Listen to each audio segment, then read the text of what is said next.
আল্লাহ, আজকে আমি এত কাজ করছি, আপনার কাছে শেয়ার করব। ও বানানা ময়লা হয়ে গেছিল, একটু পুস্তল করব, তাই আমরা একলা একলা পুস্তল করছি সব। আমি সব বালু দিয়ে আগে মোছানো দেওয়া মুছতে পারছি। এর ফলে দেখি কি নিচে অনেক ময়লা, তাই আমরা ঈদে পুস্তল করছি।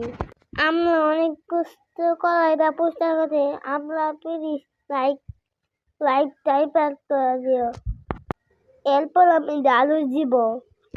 দেখছেন কত ময়লা, এই সব আমি পরিষ্কার করে নেব। আমার ভিডিও কেমন হয়েছে কমেন্টে করবেন। যাই হোক, আমরা এটা পরিষ্কার করার পরে দেখি কি একটা বিলাই আমি কাজ দেখতে আসি। এরপর আমি ময়লা তুলে নিতেছি।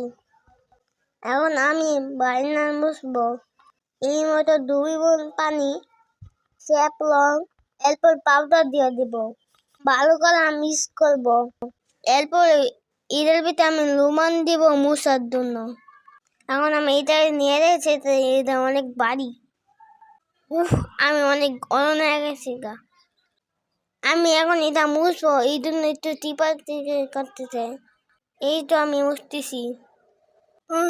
অনেক কষ্ট ভাই। এরপরে দেখেন কত সুন্দর হয়ে গেছে। ওয়াও! আপনি অবশ্যই লাইক করে দিবেন, কমেন্ট করে দিবেন। আল্লাহ হাফেজ।